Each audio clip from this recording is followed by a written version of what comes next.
আসসালামু আলাইকুম। ব্যাংকার সিলেকশন গাইডের ক্যারিয়ার লাইভ প্রোগ্রামে আপনাদের সবাইকে স্বাগতম। আজকে আমাদের সাথে সংযুক্ত রয়েছেন 38তম বিসিএস এ অ্যাডমিন ক্যাডারে সুপারিশপ্রাপ্ত এস এম নুরুন নবী বাবু ভাই। আরো সংযুক্ত রয়েছেন ফাউজুল কবির মঈন, 38তম বিসিএস থেকে পুলিশ ক্যাডারে সুপারিশপ্রাপ্ত। আমরা আজকে বিসিএস প্রিলিমিনারি প্রস্তুতি সম্পর্কে ওনাদের কাছ থেকে অনেক কিছু জানবো এবং শিখবো। প্রথমে আমরা ওয়েলকাম জানাবো এস এম নুরুন নবী ভাইকে, যে ভাই আপনি আপনার পরিচয় দিয়ে আমাদের লাইভ প্রোগ্রামটি শুরু করবেন। ধন্যবাদ কাবিল মাহমুদ ভাইকে। আমার নাম হচ্ছে এস এম নুরুন নবী। আমি যোগাযোগ ও সাংবাদিকতা বিভাগ, চট্টগ্রাম বিশ্ববিদ্যালয় থেকে পড়েছি।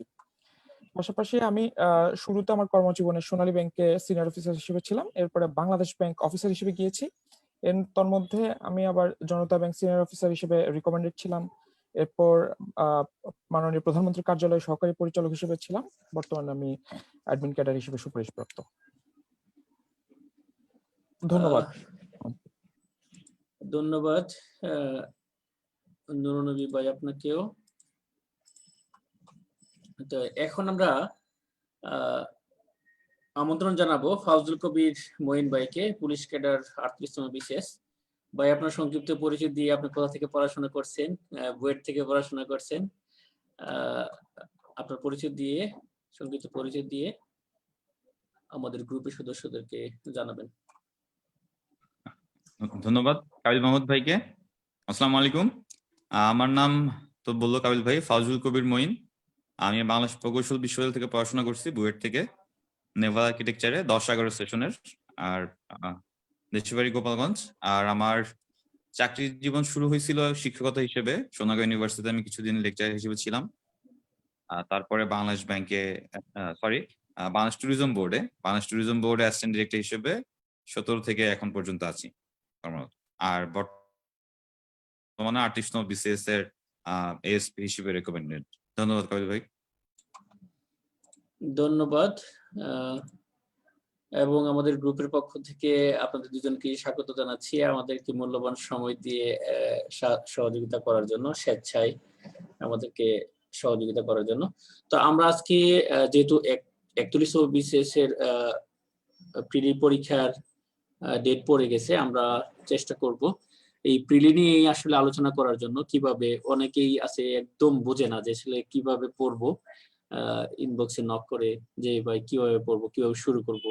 এখনো শুরু করতেছে না, 2 মাস হয়তো আছে বা এর চেয়ে কম। তো এই সময়টাতে কিভাবে কাজে লাগানো যায়, আমরা সাবজেক্ট ভিত্তিক কিছু কথা বলার চেষ্টা করব প্রতিটা সাবজেক্টে।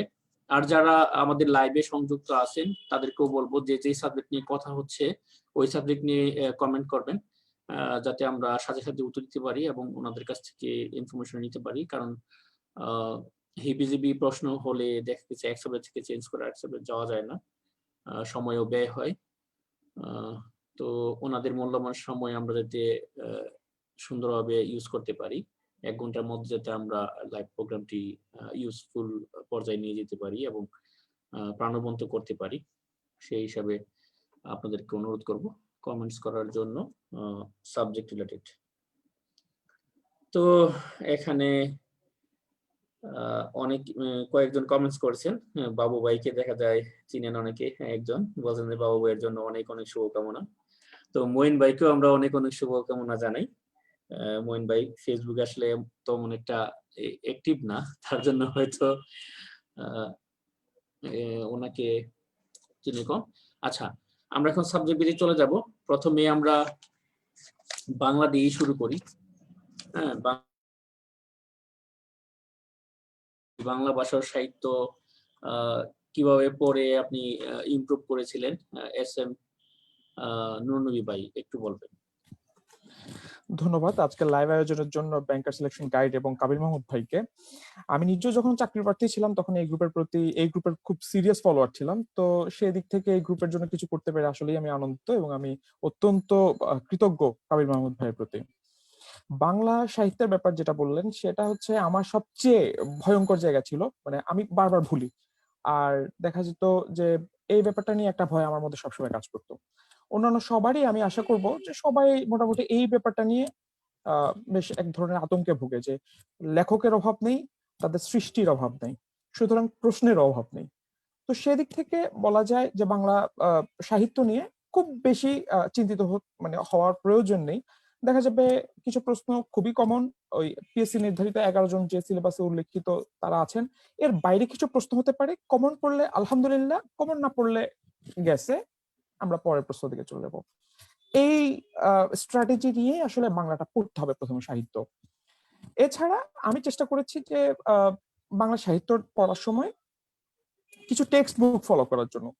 আমাদের ছেলে মেয়েরা আসলে বিসিএস বলতে এখন যেটা সমালোচনা প্রায় হয় যে গাইড বুক, MP3 না তো প্রফেসরস। আমি বলবো যারা টেক্সট বুক ফলো করছে তারা একসাথে যেমন বেসিক নলেজ ডেভেলপ করছে, পাশাপাশি কিন্তু একটু ব্যতিক্রম ঘরানার 35-37 এই টাইপের প্রশ্ন যেগুলো হচ্ছে সেখানে তারা কমন পাচ্ছে। তো আমি বলবো 9-10 এর যে টেক্সট বুক সেখান থেকে তারা একটা ভালোভাবে প্রিপারেশন তাদের সাহিত্য নিয়ে শুরু করতে পারে। গাইড তো আছেই। আরেকটা কথা আমি যেটা বলবো সেটা হচ্ছে যে প্রিভিয়াস কোশ্চেন্স, বাংলার প্রিভিয়াস কোশ্চেন্স নিয়ে প্রচুর বই আছে, প্রচুর প্রশ্নাদি আছে। সেটা হতে পারে শিকড় বাংলা প্রশ্নপাঠ বা প্রফেসরস বা এনিথিং। বাংলার প্রিভিয়াস কোশ্চেন থেকে একটা ভালো প্রস্তুতি নেওয়া যেতে পারে, তো ওটা থাকবে। আর আরেকটা ব্যাপার বলবো সেটা হচ্ছে নোট। নিজের এক বাংলা সাহিত্য নিয়ে যে নোট করবে না, সে পরীক্ষার 2 দিন 3 দিন 1 সপ্তাহ আগে কিন্তু এক ধরনের সমুদ্রের মধ্যে পড়বে।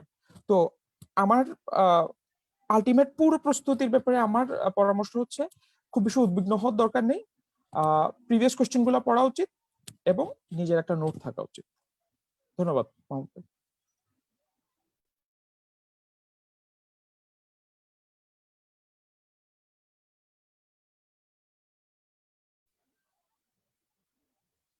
হ্যাঁ, বাংলা ব্যাকরণ নিয়ে যদি কিছু বলতেন, বাংলা ব্যাকরণ পাঠটা নিয়ে। ব্যাকরণ নিয়ে যেহেতু আমি ব্যাংকে পরীক্ষা দেওয়ার জন্য উন্মুখ ছিলাম এবং ব্যাংকে যে ধরনের প্রশ্ন হতো সেটা হচ্ছিল খুব বেশি প্রশ্ন হতো আপনার ব্যাকরণ থেকে।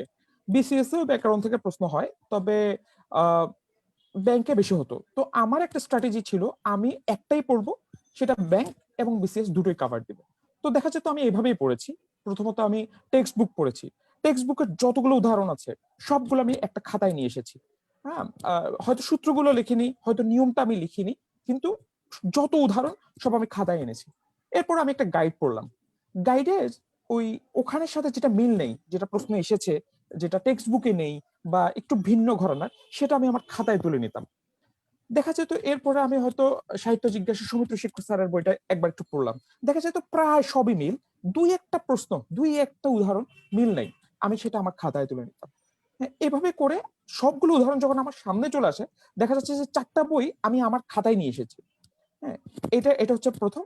আর দ্বিতীয় হচ্ছে যে অনেকেই বলে আমি সমাস বুঝি না, আমি সন্ধি বুঝি না, আমি ওটা বুঝি না।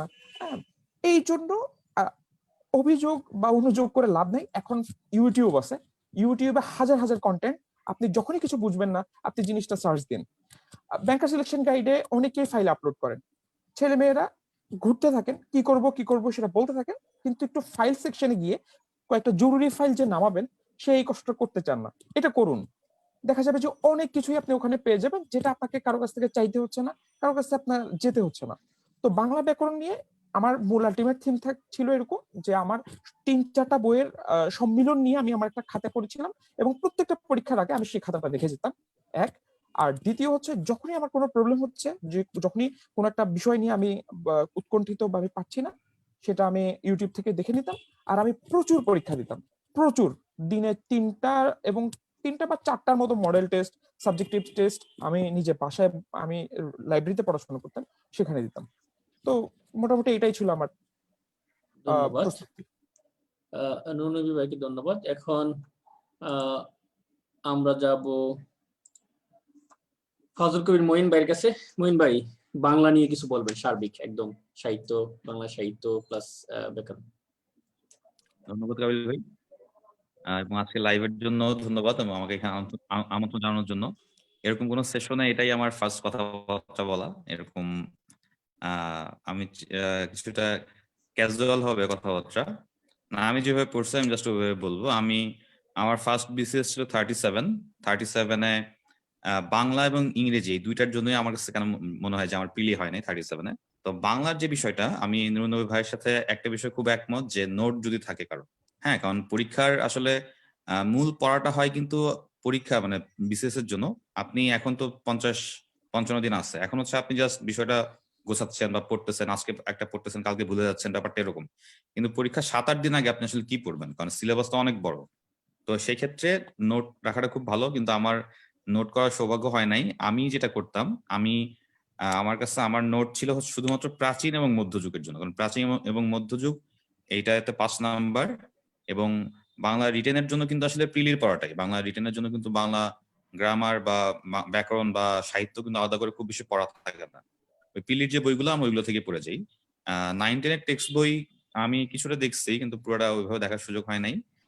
আমি পড়তাম বেসিক্যালি হচ্ছে প্রাচীন ও মধ্যযুগ পড়তাম ডাইজেস্ট থেকে, MP3 জর্জ, আর প্রফেসর বিশেষ সংখ্যা ছোট একটা বই আছে, 80 টাকা দাম। এই বইটা আমার কাছে খুব হেল্পফুল মনে হয়েছে, কেন জানি আমরা বুয়েটের হলে এই বইটা খুব মানে আমরা পড়তাম এই বইটা, এই বিশেষ সংখ্যা। এই তিনটা থেকে, এবং ওরাকলের কিছু গাইড ছিল ওইখান থেকে দেখতাম, কিন্তু অনেক ডিটেলস লেখা, আসলে এত ডিটেলস কভার করাটা মানে পসিবল ছিল না বা মনে রাখার একটা ব্যাপার ছিল। তো প্রাচীন এবং মধ্যযুগ এটা আমার নোট করা ছিল, কারণ এই জায়গাগুলো এক এক জায়গায়, সব জায়গায় কমপ্লিট, কোনো জায়গায় কমপ্লিট দেওয়া নাই, কোনো একটা একক বইতে এই জায়গাটা কমপ্লিট দেওয়া নাই, প্রাচীন ও মধ্যযুগ। তো এই জায়গাটা আপনারা খুব মানে ভালো মতো পড়া উচিত, কারণ আধুনিক যুগ অনেক বিশাল, আধুনিক যুগের কিন্তু কোনো শেষ নাই, প্রচুর লেখক নুরুন্নবী ভাই যেটা বললো। তো আমি এটা পড়তাম সাহিত্যের জন্য জর্জের MP3 গাইড বই, আর প্রাচীন ও মধ্যযুগ এরকম কয়েকটা বই মিলিয়ে পড়তাম। আর বাংলা ব্যাকরণ যেটা, বাংলা ব্যাকরণ আসলে অনেকে অনেক রকম বলে, কিন্তু আমার কাছে মনে হয় যে কোনো একটা বই, যে কোনো একটা বিসিএস এর যে বইগুলো আছে এগুলো ফলো করা। কোনোটা যদি অনেক কঠিন মনে হচ্ছে, যেরকম সমার্থক শব্দ, সমার্থক শব্দ কিন্তু প্রচুর, একটা থাকে, একটা বা দুইটা। তো সমার্থক শব্দ দেখা যায় যে আপনি যদি MP3 গুলো পড়তে যান, ওই একটা পড়তে 7 দিন লাগবে। তো এইসব কেসে আমি হচ্ছে যেগুলো কিছু কিছু প্রশ্ন আসছে প্রচুর আসতো, যেগুলো কিছু কমন যে সমার্থক শব্দগুলো, এইগুলো আমি পড়তাম। আর বাকিগুলো ওই পিছনে যে প্রশ্ন দেওয়া ছিল MP3-র সাথে, যে স্যাম্পল মানে বিভিন্ন জায়গায় আগে আসছে প্রিভিয়াস ইয়ার গুলোতে, এগুলো পড়তাম। তো যেটা এরকম আমার কাছে খুব মনে হচ্ছে যে অনেক মানে 1-2 নাম্বার জন্য অনেক বেশি পরিশ্রম করা লাগে, অনেক বেশি ডিটেলস পড়তে হয়, সেগুলো আমি এরকম প্রিভিয়াস ইয়ারের কোশ্চেনটাকে ধরতাম, যে যদি এর থেকে কমন পড়তে তো ভালো, না হলে আসলে 35 পাওয়া সম্ভব না, এটা সত্যি কথা। তো এইভাবে আমার কাছে মনে পড়া যায়। এবং সবচেয়ে আরেকটা মূল বিষয় হচ্ছে যে প্রিলিমিনারি পড়ার সময় আপনার কাছে আপনার বিসিএস এর সিলেবাসটা থাকা খুব ইম্পর্টেন্ট। পিএসসির ওয়েবসাইটে আছে বিসিএস এর সিলেবাস, এটা A4 এ প্রিন্ট নিতে হবে, একটা মানে প্রিন্ট করে এটা জাস্ট আলাদা রাখতে হবে। এবং আপনি যদি গুছিয়ে পড়তে যান, অগোছালো পড়ে লাভ নেই। বিসিএস প্রিলির জন্য অগোছালো পড়লে খুব একটা ইয়ে হবে না, এটার জন্য গোছানো পড়া খুব দরকার। এই জন্য আমার কাছে মনে হয় যে সিলেবাস যদি আপনার সাথে থাকে সবসময়, বিভিন্ন গাইড বইয়ের শুরুতে সিলেবাস দেওয়া থাকে, ওইটা একটা আচ্ছা, বিষয়, আমি কিন্তু একটু আপনি একটা সিলেবাস অ্যাড করি আপনার সাথে। সেটা হলো, আপনি বলছেন যে একটা টপিক আমি অনেক বেশি পড়লাম, ওখান থেকে আমি 1 পাবো, একটা টপিক থেকে হয়তো 1 না আসবে। না না না, এরকম না। আমি বলছি যে আমি তো প্রথমে তো প্রিভিয়াস ইয়ারের কোশ্চেন তো আমি অ্যানালাইসিস অবশ্যই করব। বিসিএস পড়া শুরুর আগে স্টার্ট করা উচিত হচ্ছে যে কোনো একটা বই, যে বইতে বিসিএস এর প্রশ্নগুলো দেওয়া আছে প্রিভিয়াস ইয়ারের 10 থেকে 40 পর্যন্ত, এইটা সবার আগে শেষ করতে হবে। এটা হচ্ছে প্রথম কথা বিসিএস আমার কাছে মনে হয়। কারণ আপনার তো আমি আপনাকে একটা স্ট্র্যাটেজি বলতেছি, নুরুন্নবী ভাই একটা স্ট্র্যাটেজি বলতেছে, হ্যাঁ, কিন্তু প্রত্যেকের কিন্তু নিজস্ব একটা স্ট্র্যাটেজি অটোমেটিক বিল্ড আপ হবে। সে পড়া শুরু করলেই বুঝতে পারবে আসলে কোনটা আমি পড়বো কোনটা পড়বো না, হ্যাঁ, বা কিভাবে পড়বো। কেউ মানে কেউ অনেক পড়তেছে, কারো অল্প পড়া হয়ে যাচ্ছে এরকম। তো এই কারণে আপনি যদি প্রিভিয়াস ইয়ার প্রশ্ন পড়েন, আপনার নিজস্ব একটা আইডিয়া অটোমেটিক দাঁড়ায় যাবে, এবং আপনি ওই আইডিয়া ফলো করে পড়বেন। কে কি বললো না বললো এটা কিন্তু ব্যাপার না, কারণ পড়াটা আসলে আপনার কিভাবে পড়লে আপনার মুখস্থ থাকে। আমি আরেকটা যেটা কাজ করতাম, আমি নোট করতাম না, কিন্তু আমি ছোট কাগজে যেমন বঙ্কিমচন্দ্রের বঙ্কিমচন্দ্রের সাহিত্যগুলো মনে রাখার জন্য নিজস্ব কিছু মানে স্ট্র্যাটেজি আমি লিখে ছোট কাগজে সেটা আমি ওই MP3 ওই পেজের মধ্যে ছোট কাগজে আমি আঠা দিয়ে লাগায় রাখতাম, যাতে আমার যখন আমি পড়তে যাবো প্রিলি 7-8 দিন আগে, আমার তখন কিন্তু বই হয়ে যায় অনেকগুলো সামনে, তো অনেক বই থেকে পড়লে পড়া হবে না, আপনার একটা বই পড়তে হবে। আমি ওই বইয়ের মানে যে বইটা পড়তাম ওই বইয়ের পাশে ছোট করে লিখে রাখতাম যে কোনো টপিক, যেটা হয়তো MP3-তে আছে, MP3-তে নাই কিন্তু সেটা ওই প্রফেসরসের বিশেষ সংখ্যায় আছে, তারপরে হয়তো সেটা ডাইজেস্টে আছে কিন্তু MP3-তে নাই, ওইগুলো আমি তো 3টা বই একসাথে পড়তে পারবো না একটা টাইমে। তো আমি এরকম কয়েকটা জায়গা থেকে পড়ে ওই পেজের মধ্যেই লিখে ফেলতাম। অনেক জায়গা থাকে লেখার, আপনি চাইলে এগুলো ডিটেলস লেখা না, আপনি লিখে রাখ, এটা আমার কাছে খুব মানে ইফেক্টিভ মনে হয়েছে আমার জন্য, কিন্তু অন্য অনেকের কাছে হয়তো নোট ইফেক্টিভ মনে হতে পারে। তো এই কারণে আমি বলতেছি যে যার যেভাবে সুবিধা হয়। হ্যাঁ, কোনো এখন তো ফিক্সড কোনো অল্প স্ট্র্যাটেজি। সময়, সামনে হ্যাঁ তো মাত্র অল্প সময় আছে, এর জন্য আছে আসলে নোট করে পড়া হবে না। হুম, হ্যাঁ, নোট আপনি এই যেভাবে এই- এই বলছেন কারণে বলছি, হ্যাঁ, আপনি যখন 2-3টা বই আপনার সামনে আপনি জাস্ট দেখলেন, কারণ ওই ডাইজেস্টে বা বিশেষ সংখ্যায় কিন্তু অল্প করে লেখা, ওখানে অত ডিটেলস লেখা না। আপনি জাস্ট একবার চোখ বুলাইলে বুঝতে পারবেন যে কোন জিনিসটা ব্যতিক্রম, আমি MP3 বা মূল বইতে আমি পাচ্ছি না, সেটা আপনি চাইলে লিখে রাখতে পারেন সাইডে। আর ব্যাকরণ তো বললামই, ব্যাকরণ আপনার এই বিসিএস এর টপিক ধরে আপনি টিক দিয়ে পড়বেন, যেমন প্রয়োগ অপপ্রয়োগ, তারপরে আপনার সন্ধি সমাস, এগুলো আসলে সমার্থক শব্দ এবং বিপরীত শব্দ এই দুটো নিয়ে আমার খুব ডিস্টার্ব মনে হতো আর কি, এবং বাক্য শুদ্ধি বা প্রয়োগ অপপ্রয়োগ। হ্যাঁ, তো এইগুলো তো অনেক আসলে মানে শেষ না, এগুলো এগুলো আসলে পুরোটাই চর্চার বিষয়, কিন্তু কমন পড়ে ভালো, না পড়লে আসলে কিছু করার নেই। এটাই আসলে হচ্ছে আমার কাছে মনে হচ্ছে। তো প্র্যাকটিস করতে হবে, কারণ এগুলো থেকে রিটেনের প্রশ্ন আসে। এই রিটেনের যে 30 নাম্বার ব্যাকরণের এই জায়গা থেকে প্রচুর প্রশ্ন আসে, সুতরাং এগুলো যত বেশি আপনি পড়তে পারেন তত ভালো। এবং বাংলার 35-এ ভালো করার সুযোগ আছে। আধুনিক যুগ নিয়ে আসলে কিছু বলার নাই, আধুনিক যুগ মানে পড়তেই হবে আসলে। আমি যেমন রবীন্দ্র নজরুল এই দুইটা পড়তে যাই, দেখা যায় অনেকদিন সময় চলে আসছে, তখন আমি মানে কি করতাম, মানে কুল কিনারা নেই, তখন আমি ওই প্রিভিয়াস ইয়ার প্রশ্নগুলো দেখতাম যে কি আসছে, কারণ MP3-তে এই শুধু রবীন্দ্রনাথের উপরে প্রায় 60-70 পেজ, তো এটা তো খুবই ডিফিকাল্ট এটা। তো এই কারণে মানে যার যেভাবে সুবিধা হয় পড়তে। এবং কিছু বিষয় আছে যেমন ভাষা আন্দোলন ভিত্তিক, মুক্তিযুদ্ধ ভিত্তিক, এরকম কিছু পার্ট পার্ট করে দেওয়া আছে। তারপরে আপনার অনেকে মিস করে যে একটা বিষয়, সেটা হচ্ছে চলচ্চিত্র, মানে এই আমাদের ভাষা আন্দোলন বা মহান মুক্তিযুদ্ধ নিয়ে যেসব চলচ্চিত্র হয়েছে তাদের পরিচালকের নাম। হ্যাঁ, তো এই বিষয়গুলো কিন্তু খুব সুন্দর করে গোছায় দেওয়া আছে এগুলোতে। এগুলো তো অল্প পেজ, 2-3 পেজ, কিন্তু এগুলো থেকে একটা থাকে, এক নাম্বার থাকবে। হ্যাঁ, তো ভাষা আন্দোলন ভিত্তিক এরকম যেগুলো আপনি এই বিষয়গুলো আসলে পড়তে পড়তে আপনার অটোমেটিক এই বিষয়গুলো মাথায় চলে আসবে যে, এবং প্রিভিয়াস এর কোশ্চেন তো বললাম শুরুতে অ্যানালাইসিস করতে হবে এবং সিলেবাস দেখে পড়তে হবে, এটা হচ্ছে মূল কথা আপনার। তাহলে পড়াটা মানে সুন্দর হবে আমার কাছে মনে হয়। এই তো কাবিল ভাই। ধন্যবাদ মঈন ভাই। আহ, আমরা এখন নুনবী ভাইয়ের কাছে যাব। ইংরেজি ল্যাঙ্গুয়েজ এন্ড লিটারেচার মানে ইংরেজি ব্যাকরণ এবং সাহিত্য দুইটাকে আপনি কিভাবে পড়েছিলেন, বিশেষ করে লিটারেচার নিয়ে অনেক প্রশ্ন আসে যে আমি লিটারেচার কিভাবে মনে রাখবো, অনেকেরই মনে থাকে না। আমি পড়ার সময় আমারও মনে থাকতো না, আপনি পড়ার সময় আপনারও নিশ্চয়ই মনে থাকতো না, কিন্তু বারবার চর্চা করতে হবে, মনে রাখার চেষ্টা করতে হবে। তো আপনি ওই ইংরেজি ব্যাকরণ প্লাস সাহিত্য নিয়ে কিছু বলেন। প্রথমত আমি একটা কথা বলি, সেটা হচ্ছে যে আমি কিন্তু খুব ভীতু স্টুডেন্ট হিসেবে আমি খুব ভীতু, অনেকটা আমাদের মেয়ে শিক্ষার্থী যারা তাদের মতো, যে আমি পারতেছি না, আমাকে অনেক পড়তে হবে। তো আমিও সেরকম ছিলাম। দেখা যেত যে আমি সকালবেলায় লাইব্রেরিতে চলে যাচ্ছি সকাল 7টায়, আমি বাসায় ফিরতেছিলাম 10টায়। তো আমি একটা কোচিং এ পড়তাম, কোচিং এ আমাকে সপ্তাহে সপ্তাহে পরীক্ষা নিত, আমাকে সিলেবাস দিয়ে দিত, ছোট ছোট সিলেবাস, যেমন ধরেন এক সপ্তাহের জন্য আমাকে নাউন দিল। আমি সেই এক সপ্তাহে নাউন, আমি দেখা যেত 3টা 4টা বই থেকে নাউন পড়ার পরও আমি ব্যক্তিগতভাবে স্যাটিসফাইড হচ্ছি না। দেখা যাচ্ছে যে আজকে 22 তারিখ, 29 তারিখ নাউন নিয়ে পরীক্ষা হবে, মানে ওখানে ছোট সিলেবাস, তার মধ্যে নাউনও একটা অংশ। তো আমি ওই নাউনটা পড়তেছি, দেখা যাচ্ছে আমি সবার জন্য জাতীয় গ্রন্থ মাস্টার, আমি সেটা থেকে পড়লাম, আবার কবি নূর স্যারের বই থেকেও পড়লাম। এভাবে করে ছোট ছোট সিলেবাসে আমি পড়তাম। এবং সবচেয়ে ইন্টারেস্টিং ব্যাপার যেটা আমি দেখেছি হচ্ছে গ্রামারের ক্ষেত্রে, যে যেই উদাহরণ বা যে এক্সাম্পল বা যে প্রিভিয়াস কোশ্চেন একটু ডিফারেন্ট, সেটা আমি আমার একটা আলাদা খাতায় তুলে রাখতাম, যে এই জিনিসটা নিয়মের সাথে বা আমি সাধারণভাবে যখন চেষ্টা করেছি আমি পারিনি, এটা আমি খাতায় তুলে রাখতাম। এটা হচ্ছে গ্রামারের ক্ষেত্রে। আর সাহিত্যের ক্ষেত্রে আমি সবাই যে বইটা পড়ে শরীফ স্যারের বই, আমি প্রথমে সেই বইটা পড়েছি। দেখা যাচ্ছে আমি পারছি না, আমার দ্বারা হচ্ছে না। প্রথমত শরীফ স্যারের বইটা পড়ার সময় আমি প্রিভিয়াস কোশ্চেন সব একদম মানে মুখস্থ অন্তস্থ করে ফেলছি, কিন্তু তারপরেও দেখা যাচ্ছে যে আমি 10টার মধ্যে দেখা যাচ্ছে প্রিভিয়াস কোশ্চেনই 7টা 8টা এভাবে পারছি, 2টা তারপর মিস আছে। পরে আমি দেখলাম যে ওই একটা মিরাকল বই আছে, সম্ভবত ওরাকল প্রকাশনী, সেখানে প্রত্যেকটা কবি বা প্রত্যেকটা লেখকের কিছুটা কাহিনী সহ, গ্রন্থের কাহিনী সহ দেয়া আছে। ওই কাহিনী সহ গ্রন্থের নাম বা কোন গ্রন্থের সংক্ষেপ বিবরণ যখন আমি পড়ি, তখন দেখা যাচ্ছে যে হ্যাঁ, এবার আমি মনে রাখতে পারছি।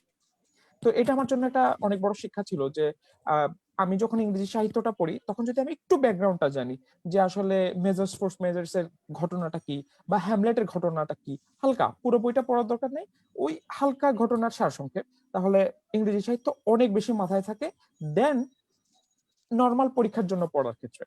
আর ইংরেজি সাহিত্য বললাম, ইংরেজি ব্যাকরণ তো বললাম যে আমি ছোট ছোট সিলেবাসে প্রতি সপ্তাহে পড়তে থাকতাম এবং সেটা গিয়ে একটা নোটে দাঁড় করাতাম, যেগুলো পারি না সেগুলো আমি এক জায়গায় করে আনতাম এবং পরীক্ষার আগে আমি বারবার রিভাইজ করতাম। তো ইংরেজি নিয়ে এটাই ছিল আমার basic plan. Thank you Nurul ভাই। মঈন ভাই, ফজল কবির মঈন ভাই, আপনার অভিজ্ঞতা শেয়ার করুন। আচ্ছা, ইংলিশের তো 2টা পার্ট, লিটারেচার, গ্রামার। লিটারেচারে 15, গ্রামারে 20। তো এই 15-এর জন্য 15-এর মধ্যে কিন্তু আবার আপনার যখন প্রশ্ন দেখবেন কিছু ভাগ থাকবে। কিছু ইংলিশ লিটারেচার আমার কাছে বাংলা থেকে ইজি মনে হয়েছে, কারণ হচ্ছে এখানে কিন্তু কোনো আজগুবি প্রশ্ন আসে না, মানে চিনি না জানি না এরকম কোনো রাইটার একটা লেখা দিয়ে এরকম খুব খুব কম এরকম আসে না। তো আমি ইংলিশ লিটারেচারটা পড়ছিলাম হচ্ছে 37-এর বিসিএস এর অ্যাসুরেন্সের যে গাইড, এর 38 থেকে এটা চেঞ্জ করে ফেলছে ওরা প্যাটার্নটা। 37 পর্যন্ত ওরা বক্স করে দিল, 10 পেজ, 10টা বক্স ছিল। সেই বক্স গুলোর মধ্যে হচ্ছে প্রত্যেকটা রাইটারের নাম, পাশে হচ্ছে তার সাহিত্য, এরকম আর কি। তো আমার কাছে এই 10 পেজ আমরা হলে গ্রুপ করে টানা 3 দিন এটা আমি শেষ করছি, এবং অনেকবার, একবার না। এবং এটা আমার কাছে সবচেয়ে ইফেক্টিভ মনে হয়েছে যে আসলে ইংলিশ লিটারেচার যখন আপনি ডেসক্রিপটিভ বইতে পড়তে যাবেন, যে বর্ণনামূলক, হ্যাঁ, তো এইটা আসলে মানে ওই পড়া শেষ করে আবার দেখা যাচ্ছে ভুলে যাচ্ছে শুরুতে। তো ওই 10 পেজের মধ্যে আমার কাছে যেই সাজেশন চাই, আমার কাছে ছবি তোলা আছে, আমি এগুলো দিয়ে দিই এই ছবিগুলো। এবং এই 10 পেজের প্রত্যেকটা পেজের কর্নারে, নিচে, উপরে নিচে, আমি প্রফেসরস ইংলিশ লিটারেচার যে যুগ বিভাগ, সেটা সবচেয়ে ভালো আছে হচ্ছে প্রফেসরস এর বিশেষ সংখ্যার প্রথম 2 পেজে। এত সুন্দর করে গোছায় কোথাও লেখা নাই, আমার কাছে মনে হয়েছে অন্য কোথাও আমি এত সুন্দর পাই না। ওইখান থেকে আমি এই ডাইজেস্টের এই 10 পেজের মধ্যে লিখে রাখতাম সবকিছু, এবং এটা আপনি টানা শেষ করে ফেলতে পারেন, আপনি মারাত্মক একটা কনফিডেন্স পাবেন। এটা এখনকার অ্যাসুরেন্স ডাইজেস্ট গুলাতে আবার বর্ণনামূলক করে ফেলছে। এটা গেল লিটারেচার পার্ট। আর এটা হচ্ছে লিটারেচারের মধ্যে সাহিত্যে যে কে কোনটা লিখছে, কার বই কোনটা কোনটা কোনটা কি।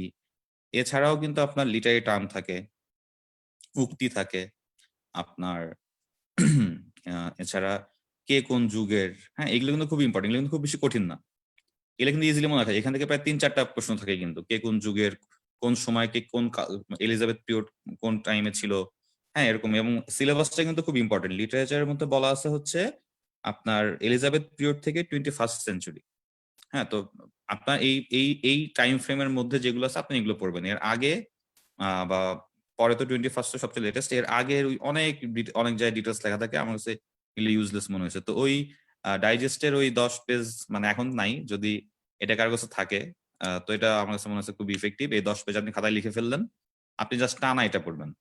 এটা আসলে মুখস্থের কোনো বিকল্প নেই, এটা আসলে আপনাকে মনে রাখতেই হবে যেভাবে হোক। এবং এটা আপনাকে এই টাইমের মধ্যে আমি অন্য অন্য কিছু পড়তাম না, লিটারেচার ধরছি, মানে আমরা এরকম হলে এভাবে দেখা পড়তাম, পড়ার পরে 4-5 জন মিলে জিজ্ঞেস করতাম এটা কি ওইটা কি, হ্যাঁ, মানে এটা বলো। তো দেখা যায় যে এটা আমার কাছে লিটারেচার 38টা, আমার 15টার মধ্যে প্রায় 13-14টা হয়েছিল, জাস্ট মানে ওদের সাথে পড়ার কারণে। আমি এটা পারতাম না লিটারেচার। আমার ফ্রেন্ড ও 37-এর অ্যাডমিন ক্যাডার ভোলাই আছে এখন, ও আমাকে বললো যে বন্ধু এটা একটা সিস্টেম আছে, তুমি আসো, এইভাবে পড়ি আমরা। 38 আমি ওর সাথে পড়ছি একসাথে, 38-এর পিলে আমরা একসাথে দিই। তো ও বললো যে আমরা পরে 4-5 জন এইভাবে পড়লাম, এটা খুব ইফেক্টিভ লাগছে আমার কাছে। ওই 10 পেজ থেকে লেখা আছে লিটারেচার। আর লিটারি টার্মটার জন্য, লিটারি টার্ম আপনি ডাইজেস্টে কিছু অল্প আছে, প্রফেসরের বিশেষ সংখ্যায় অল্প আছে। ইংলিশ ফর কম্পিটিটিভ এক্সাম সবাই তো গ্রামারের জন্য বলে, এটার পিছনের দিকে লিটারেচার পার্টে আপনার দেখবেন যে এই লিটারি টার্ম গুলো দেওয়া আছে খুব সুন্দর, এবং উক্তিগুলা ইংলিশ ফর কম্পিটিটিভ এক্সামের পিছনের দিকে লিটারেচার যে পার্টটা অল্প, খুব বেশি না, এটা পড়লে ভালো। এই পার্টটুকু এখান থেকে লিটারেরি টার্ম, বিভিন্ন স্পিচ, কে কোনটা দিছে এইগুলা। আর গ্রামারের 20-এর মধ্যে আমি ইংলিশ ফর কম্পিটিটিভ এক্সাম পড়ছি, এটা আমার কাছে খুব ইফেক্টিভ মনে হচ্ছে, বিশেষ করে ক্লজ, তারপরে ফ্রেজ, এইগুলা যেগুলো আছে। আর ইংলিশটা হচ্ছে পুরোটাই আসলে মানে ইংলিশটা পুরোটাই স্কুলের বেসিক আসলে। স্কুলের পরে কিন্তু আমরা যারা কলেজে পড়ছি বা ইউনিভার্সিটিতে কোথাও কিন্তু ইংলিশ পড়ি নাই। হ্যাঁ, তো ওই জিনিসগুলা আমাদের মানে স্কুলের বেসিকটা খুব ইম্পর্টেন্ট। তারপর ইংলিশ ফর কম্পিটিটিভ এক্সাম পড়লে আমার কাছে মনে হয় এটা বেশ খুব ইফেক্টিভ। এটা আমার কাছে বইটা খুব ইফেক্টিভ মনে হয়েছে, আমি এখান থেকে পড়ছি গ্রামার। আর লিটারেচার তো আমি বললাম ওরকম ওই 10 পেজ থেকে পড়ছি। আর ওই যে ছোট ছোট পার্ট গুলো আপনার বুঝতে হবে যে কোন জিনিসটা আমি অল্প ইফোর্ট দিয়ে, যেহেতু সময় কম, 50 দিন আছে, আমি আমার পক্ষে এত ডিটেলস পড়া 50 দিনে সম্ভব না। অনেকে হয়তো শুরুও করে না এখনো, কি পড়বো না পড়বো। 37 আমার ইংলিশ লিটারেচার আমার খুব খুব খারাপ অবস্থা ছিল 37-এ। গ্রামার পড়ি নাই, কিন্তু ওই যে কস থেকে 3টা প্রশ্ন আসলো 37, 38-ও আসছে হুবহু, ইংলিশ ফর কম্পিটিটিভ এক্সাম থেকে হুবহু আসছিল। তো এই জায়গার যে টপিকটা আছে, টপিকটার শেষে আপনার বিসিএস এর, প্রিভিয়াস বিসিএস এবং পিএসসির প্রশ্ন, ব্যাংকে প্রচুর প্রশ্ন থাকে। এটা যদি কেউ পড়তে পারে ভালো, না পড়তে পারলে আমার কাছে মনে হয় নট নেসেসারি বিসিএস এর জন্য, এইটা ওই ইসের জন্য, যেহেতু সময় কম। আপনি টপিকটা খুব ভালো মতো বুঝবেন, টপিকটা খুব সুন্দর দেওয়া আছে এই বইটাতে। টপিকটা পড়ে আপনি জাস্ট প্র্যাকটিস করবেন, এটা আপনি বারবার করবেন। ইংলিশের 35-এর মধ্যে সবচেয়ে ইজি নাম্বার তোলা। মানে সবাই বলে যে বাকি যে 60 নাম্বার আছে বিজ্ঞান, সায়েন্স স্টুডেন্টের জন্য বিজ্ঞান, আপনার ম্যাথ, আইকিউ, আইসিটি, ওই 60-র মধ্যে, ওই 60 থেকে আমার কাছে ইংলিশটা মনে হচ্ছে যে যদি পরে সিস্টেমেটিক ওয়েতে 35-এর মধ্যে 30 পাওয়া অ্যাটলিস্ট পসিবল। এটা বিশেষ করে লিটারেচার পার্ট সব মানে যদি কেউ পড়ে মনে রাখতে পারে আর কি। হ্যাঁ, এটা অবশ্যই ওই মানে খুব প্রিসাইজ হইতে হবে পড়াটা, ডিটেলস লিটারেচার ডিটেলস পড়ে সম্ভব না, আচ্ছা কারো পক্ষে মঈন ভাই, সম্ভব। মঈন ভাই মানে বলছেন যে 10 পেজের এই ফাইলটা যদি গ্রুপে হ্যালো আপলোড কাবিল ভাই, হ্যাঁ শুনতে পাচ্ছেন? না এটা এটা ফাইল তো না, এটা 10টা ছবি তোলা আছে। আমি ফাইলটা আপনাকে, ছবিগুলো আপনাকে মেসেঞ্জারে দিয়ে দিব, 10টা ছবি। আমি এই 10টা ছবি থেকে আপনি গ্রুপে আপলোড দিয়ে দিবেন, কোনো সমস্যা নেই। আপনাকে আমি ধন্যবাদ, এই আজকের সেশন শেষেই আমি 10টা ছবি দিয়ে দিব আপনাকে। ধন্যবাদ। তাহলে আমরা সাধারণ জ্ঞানে যাই। আমরা নুরুল ভাইকে আবার আমন্ত্রণ জানাবো যে আপনি সাধারণ জ্ঞান নিয়ে কথা বলবেন। এখানে বাংলাদেশ বিষয়াবলী এবং আন্তর্জাতিক বিষয়াবলী দুইটা নিয়ে একসাথে কথা বলে ফেলবেন। বাংলাদেশ বিষয়াবলীতে 30 মার্ক থাকে এবং আন্তর্জাতিক বিষয়াবলীতে 20 মার্ক থাকে। টোটাল 50 মার্ক নিয়ে আপনি একটু কথা বলবেন। ব্যাপারটা হচ্ছে আমি তো সাংবাদিকতা বিষয়ের ছাত্র, তো দেখা যেত যে বাংলাদেশ বিষয়াবলী বা আন্তর্জাতিক বিষয়াবলী এগুলোর প্রতি আমার এক ধরনের ফ্যাসিনেশন কাজ করতো। আমি সাংবাদিকতা পড়ার কারণে হয়তো। তো যারা অন্যান্য শিক্ষার্থী যারা আছেন তাদের দেখা যাচ্ছে যে ব্যাপারটা একদমই নতুন। তো এই ক্ষেত্রে প্রথমত যে বেসিক ব্যাপারটা সেটা হচ্ছে তাকে প্রিভিয়াস কোশ্চেন গুলো সবগুলো তার নখদর্পণে থাকতে হবে। সেই প্রিভিয়াস কোশ্চেন হতে পারে ভার্সিটির প্রশ্ন, সেটা হতে পারে নন ক্যাডার প্রশ্ন বা ব্যাংকে আসা প্রশ্ন। হ্যাঁ, আর যেহেতু বাংলাদেশ বিষয়াবলী একটা লার্জ পোর্শন, আন্তর্জাতিক বিষয়াবলী একটা লার্জ পোর্শন, তো তাকে একটু অ্যানালাইসিস করে বের করতে হবে যে সে কোনটা বাদ দিবে, সে কোনটা পড়বে। দেখা গেছে 38তম বিসিএসে আমি ওই পুরনো যুগ মানে প্রাচীন যুগ আর মধ্যযুগ আমি তেমন একটা পড়ি নাই, কারণ হচ্ছে যে আমার কাছে মনে হচ্ছিল যে আমার সময় নাই, এখান থেকে শুধু আমি প্রিভিয়াস কোশ্চেন পড়ে চলে গেছি, আসলো না আসলে নাই। আবার কিছু জায়গা আছে সেখান থেকে প্রশ্ন আসবে, বাংলাদেশের অর্থনীতি, বাংলাদেশের শিল্প, বা কোনো ধরনের আন্তর্জাতিক একটা যুদ্ধ বাঁধলো বা আন্তর্জাতিক কোনো সংকট। তো এই ক্ষেত্রে যে কোনো শিক্ষার্থীকে একটু কৌশলী হতে হবে, প্রতিদিন অল্প অল্প করে সিলেবাসটাকে আবার রিভিশন দিতে হবে। বাংলাদেশ বিষয়াবলীর ক্ষেত্রে আমি যেটা বলবো শিক্ষার্থীদেরকে যে অবশ্যই টেক্সট বইগুলো এই 50 দিন, এই যে এখন যে সময়টুকু বাকি আছে, অবশ্যই টেক্সট বইগুলো আবার পড়ার জন্য, কারণ টেক্সট বইগুলোতে এমন জিনিস আছে যেটা আমাদের গাইডের যারা রাইটার তারা কম্পাইল করতে পারছেন না। আমি উদাহরণ দিতে চাই, সেটা হচ্ছে যে যেমন ধরেন উপজাতিদের ক্ষেত্রে, উপজাতি নিয়ে আমাদের 9-10 এর টেক্সট বুকে যা আছে এখন পর্যন্ত কোনো গাইডে সেই ব্যাপারগুলো আসে নাই। তো উপজাতি নিয়ে যদি একটু ভিন্ন ধরনের, একটু 35 বা 37 স্টাইলে কোশ্চেন হয়ে যায়, তাহলে যারা শুধু গাইড পড়েছেন বা যারা খুবই কৌশলী প্রিপারেশন নেওয়ার চেষ্টা করছেন, তারা কিন্তু এক ধরনের বিপদে পড়বেন। তো যেহেতু এখনো 50 দিনের মতো সময় আছে, আমার প্রথম পরামর্শ থাকবে যে সে সব ধরনের প্রশ্নগুলো পড়বে। সে একবার চেষ্টা করবে যে তার টেক্সট বুক গুলো ফলো করার, বিশেষত বাংলাদেশ বিষয়াবলীর জন্য। সে কঠিন বিষয় যেগুলো সে মনে রাখতে পারছে না, সেগুলো সে একটু সাজিয়ে নেবে যে এটা এইভাবে মনে রাখা যায়, এটা মনে করলে ওটা আসবে। ছোট নোট, ছোট একটা কবিতার লাইন, যা তার জন্য সুবিধা হয় আর কি, ছন্দ মিলিয়ে পড়া, যেভাবেই হোক সে একটা সুন্দর করে নিজের মতো করে সাজিয়ে নেবে। আর আরেকটা ব্যাপার নিশ্চয়ই হবে, সেটা হচ্ছে যে কোনোভাবে এখনই ডাইজেস্ট নয়, এখনই নয়, যারা মানে শুরু থেকে পড়ে আসছেন, যারা সার্কুলার থেকে পড়ে আসছেন, তারা ইতোমধ্যে ডাইজেস্টে যা দেয়া থাকে তা পড়ে ফেলেছেন। যারা আজকে থেকে শুরু করবেন তারা ডাইজেস্ট পড়বেন, ডেফিনেটলি ফাইন। কিন্তু যারা পড়ে আসছেন, যারা অনেকদিন ধরে পড়ছেন, তারা এখনই ডাইজেস্ট না, তারা দেখবেন তাদের পড়া যেগুলো এতদিন পড়ে এসছেন সেগুলোই ডাইজেস্টে আছে, 15 দিন আগে থেকে ডাইজেস্ট ধরলেও তার হয়ে যাবে। আর আন্তর্জাতিকের ক্ষেত্রে একটা বড় মিসসেলেনাস ব্যাপার বা বড় এক ধরনের কি বলবো এটাকে, অন্যরকম একটা ব্যাপার, সেটা হচ্ছে যে যেটা কমন পড়ে সেটা মোটামুটি মাশাআল্লাহ যারা সিরিয়াস প্রার্থী বা যারা আসলে প্রার্থী তাদের সবার জন্য কমন, যা কমন নয় সেটা আসলে কারোর জন্যই কমন নয়। তো এই ক্ষেত্রে আন্তর্জাতিকের ব্যাপারে একটু সংবেদনশীল হতে হবে, নর্মাল পড়া যা গাইডে আছে সেগুলো পড়ে গেলেই হলো। কারো যদি মনে হয় যে এক্সট্রাঅর্ডিনারি পড়ার ব্যাপার বা কারো মনের মধ্যে খুঁতখুত করতে থাকে, যেমন আমার, আমি গাইড পড়ে শান্ত হতে পারছিলাম না, আমি এত বই পড়েছি আন্তর্জাতিকের ক্ষেত্রে, এক অদ্ভুত অবস্থা, এখন আমার নিজেরই লজ্জা লাগে যখন কেউ আমাকে আন্তর্জাতিকের কথা বলতে বলে। তো আন্তর্জাতিকের ক্ষেত্রে এক্সট্রাঅর্ডিনারি প্রিপারেশন নেওয়ার দরকার নাই, গাইড পড়েন।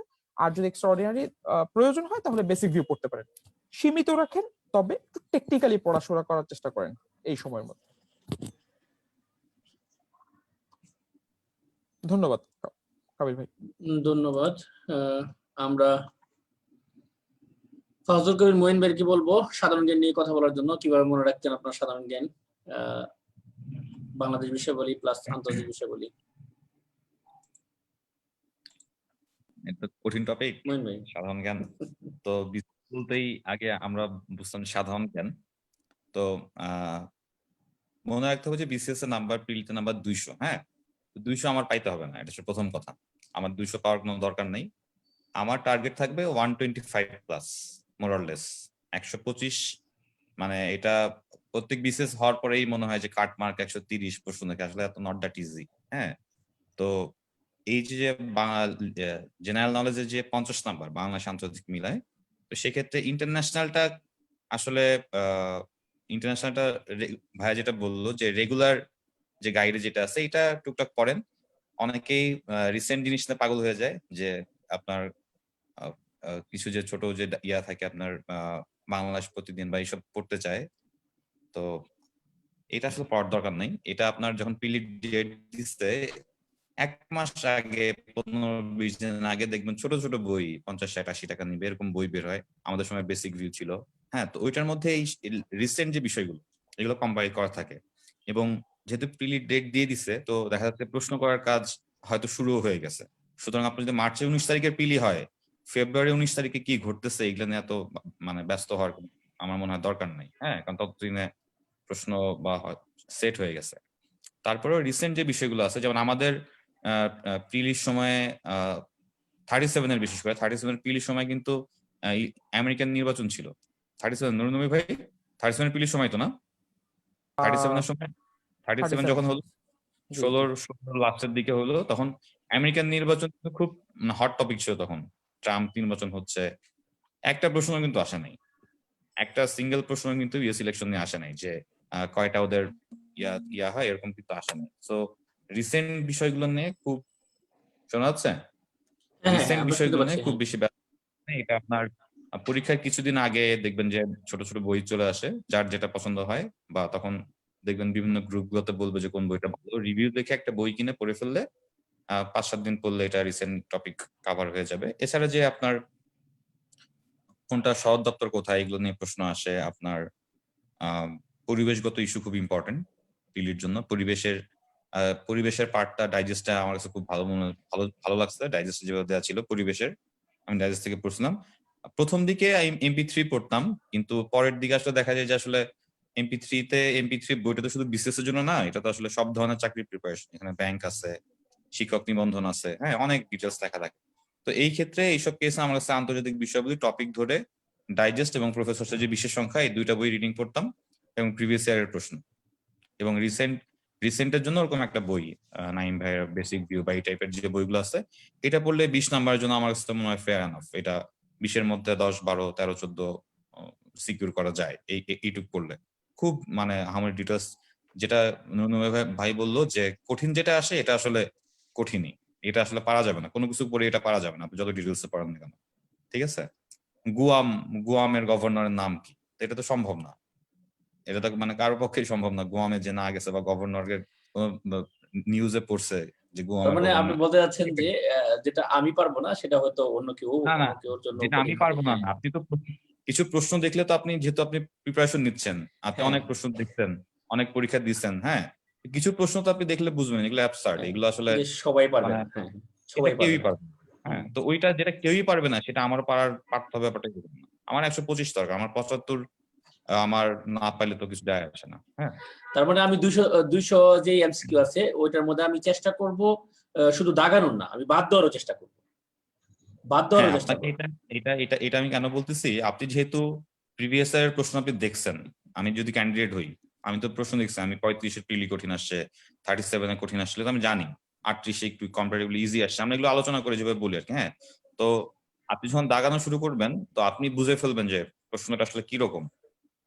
হ্যাঁ, প্রশ্ন আপনি যখনই ওয়ান্স ইউ স্টার্ট আপনি বুঝে ফেলবেন যে এবার প্রশ্নটা কেমন আসছে। তো তখনই আপনার মানে আপনার ওই পরীক্ষার হলের স্ট্র্যাটেজি কিন্তু ওইখানে, ওইটা আপনি এখন বিভিন্ন সেশন করে আপনি এটা ঠিক করতে পারবেন না, পরীক্ষার হলের স্ট্র্যাটেজি যেটা। তো তখনই আপনাকে বুঝে ফেলতে হবে আপনি কি বেশি দাগাবেন নাকি কম দাগাবেন। ঠিক আছে, তো এই হচ্ছে একটা বিষয়, এটা হলো আন্তর্জাতিক। আর বাংলাদেশ ইস্যু যেটা, বাংলাদেশ ইস্যু আমি শুরু করছিলাম 47 থেকে। 47-এর আগের আমি এরকম কিছু করি নাই। 47-এর আগে যা আছে বিভিন্ন আমাদের যে প্রাচীন যে এগুলো, আমি এগুলো কিছু আসলে আসলে পড়ি নাই। ঠিক আছে, এখান থেকে একটা দুটো থাকে, এটা আমার কাছে মনে হচ্ছে এর জন্য জীবন দিয়ে দেওয়ার কোনো মানে হয় না। 47 থেকে 71 পর্যন্ত এটা হচ্ছে বাংলাদেশ জাতীয় বিষয় বলি, এখানে 6 নাম্বার আছে, এটা পড়তে হবে। কৃষি সম্পদটা খুব ভালো মতো পড়তে হবে, এবং কৃষি সম্পদের যে বিষয়গুলো এইগুলো আপনি বাংলাদেশ সরকারের বিভিন্ন ওয়েবসাইট যেগুলো আছে, ওয়েবসাইটে আপনি অথেন্টিক নিউজ পাবেন। কারণ একটা সময় পরীক্ষার আগে আগে গিয়ে একটা কনফিউশন তৈরি হয়, বাংলাদেশ কি মৎস্য উৎপাদনের চতুর্থ না পঞ্চম না তৃতীয়, এক এক বইতে এক এক রকম। হ্যাঁ, মানে আমরা কি পরিমাণ রপ্তানিতে আমরা কততম, এটা রপ্তানিতে কততম। তো এই বিষয়গুলো নিয়ে আহ সরকারের যে বিভিন্ন ওয়েবসাইট আছে, আপনার ওয়েব পোর্টাল আছে, এইখানকার তথ্যটাই কিন্তু অথেন্টিক। হ্যাঁ, এই সব জায়গার আপনার তথ্যগুলো পড়ে রাখলে ভালো। মানে ওই যেগুলো কনফিউশন হবে, প্রচুর কনফিউশন, আমরা হলে এই রুম থেকে আরেক রুমে যেতেছি, এইটা এটা এটা কি, এটা তো এই জায়গায় এরকম। হ্যাঁ, তো এই কনফিউশন গুলো কৃষিজে আসে বেশি। আর অর্থনীতি নিয়ে 1 মিনিট, আমি একটু সময় 1 মিনিট।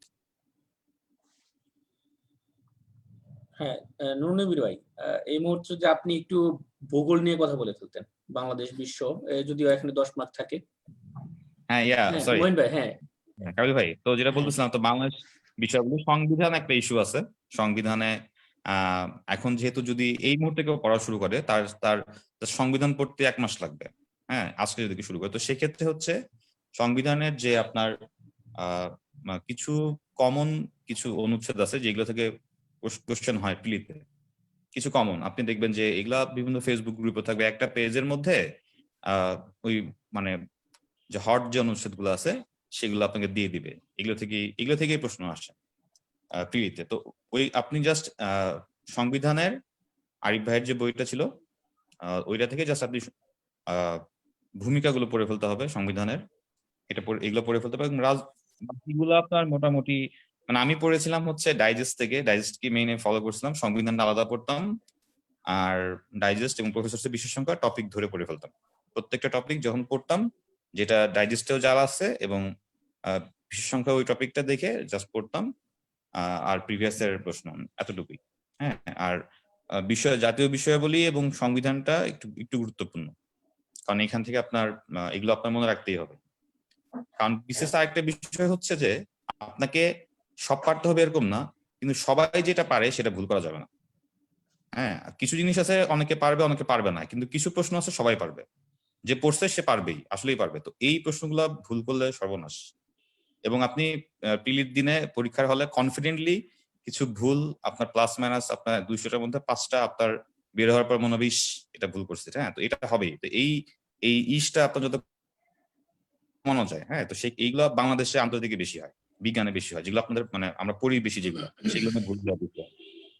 এতটুকু কাবিল ভাই। আচ্ছা মহিন ভাই, আপনি ভূগোল নিয়ে একটু যদি বলে ফেলতেন যে এখানে 10 মার্ক আসে, ভূগোলের 10 বাংলাদেশ নাম্বার, বিশ্ব। ভূগোলের 10 নম্বর বাংলাদেশ বিষয়গুলোর মধ্যে কিছুটা কভার হয়ে যায়।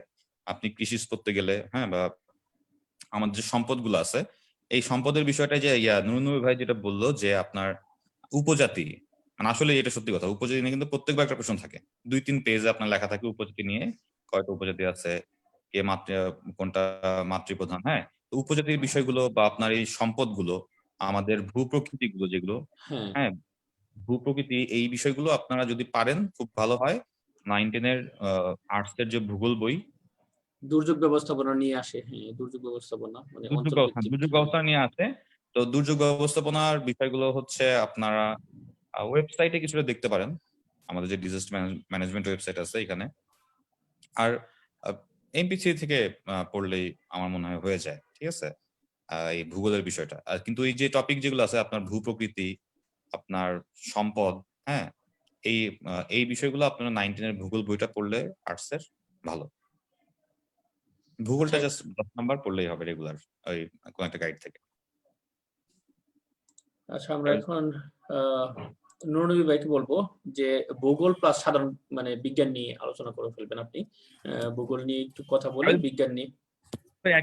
এক মিনিট ভূগোল একটা বিষয় বলতে চাই, সেটা হচ্ছে যে আপনার বিভিন্ন যে প্রণালীগুলো আছে, হ্যাঁ, প্রণালীগুলো আপনার ম্যাপে পড়লে খুব ভালো। প্রণালীগুলো খুব ডিফিকাল্ট মনে রাখা। আপনি একটা ম্যাপ ওপেন করলে এটা জাস্ট আপনি আপনার মাথায় চলে আসবে যে এইটার পরে এই আছে, এইটা এটাকে কানেক্ট করছে, এটাকে ডিভাইড করছে। আপনি একটা ম্যাপ, ইন্টারন্যাশনাল একটা বড় ম্যাপ দেখে পড়লে খুব কাজে লাগবে এটা। তার মানে আপনি বলতে চাচ্ছেন যে বাংলাদেশ অংশ ভূগোলটা বোঝার জন্য এবং আন্তর্জাতিক বোঝার জন্য আপনার দুইটা ম্যাপ দরকার। একটা হলো বাংলাদেশ বিষয়াবলীর ম্যাপ, একটা আন্তর্জাতিক বিষয়াবলীর ম্যাপ। মানে বাংলাদেশ ম্যাপ আর বাংলাদেশের ম্যাপও যদি আপনারা থাকে, বাংলাদেশের নদীর যে গতি প্রকৃতি গুলো, যদি কারো ম্যাপ না থাকে, কেউ যদি, সবার স্মার্টফোন আছে, আপনারা গুগল ম্যাপ দেখেও আপনি পারবেন বাংলাদেশের এই পদ্মা নদী আর এই নদীগুলো কোন এন্ট্রি কোথায়, হ্যাঁ, কোথায় যায় মিলছে, কোন পয়েন্টে কি নাম, এইগুলো আপনারা যদি দেখেন গুগল ম্যাপে কিন্তু খুব সুন্দর দেওয়া আছে। আর বইতে পড়ে মানে ওইভাবে ভিজুয়ালাইজ করা যায় না, ম্যাপে দেখলে খুব সুন্দর এগুলো, এই প্রণালী গুলো এবং ইয়েগুলো। কিছু আছে আননেসেসারি, এগুলো আসলে মানে পারতেই হবে এরকম না। ঠিক আছে কেবল ভাই। ভাই, আমরা নুরুন্নবী ভাইকে বলবো যে ভূগোল নিয়ে কথা বলার জন্য। ভূগোল নিয়ে কথা বললে আপনি সাধারণ বিজ্ঞান সহ বলে ফেলবেন। সাধারণ বিজ্ঞান অংশটাও তো বড় অংশ, এখানে 15 নাম্বার আর ভূগোলে 10 নাম্বার। প্রিলির কিছু পয়েন্ট আছে, যেসব পয়েন্টগুলো একজন প্রিলি পরীক্ষার্থী স্ট্রং পয়েন্ট হওয়া উচিত। বিশেষত যারা বিজ্ঞান বিভাগের না, যারা আমার মতো আর্টস ব্যাকগ্রাউন্ডের, আমি মাদ্রাসায় পড়েছি আর্টসের, আমি ইন্টারে পড়েছি আর্টসের, আমি ইউনিভার্সিটিতেও পড়েছি আর্টসের সাবজেক্ট। তো তাদের জন্য কিছু স্ট্রং পয়েন্ট অবশ্যই থাকতে হবে, এবং না থাকলে সে প্রিলিতে খুবই খারাপ করবে। তার মধ্যে হচ্ছে ভূগোল। ভূগোল জিনিসটা অপরিবর্তনশীল একটা ব্যাপার, যেখানকার ম্যাক্সিমাম প্রশ্ন 10টা প্রশ্ন থাকবে, সেই 10টা প্রশ্নের 8টা প্রশ্নই থাকবে একদমই কমন। তো ভূগোল আপনাকে একদম নখদর্পণে থাকতে হবে, কারণ প্রশ্নটা সে চেঞ্জ হয় না, একটা বই একই জায়গা থেকে বারবার প্রশ্নটা আসতেছে। তো এই জন্য যেটা আমাদের মঈন ভাই বললেন যে 19 এর বই, অবভিয়াসলি 19 এর বই, ওটা ছাড়া কোনোভাবেই গাইড বেসড হওয়া যাবে না, ফার্স্ট।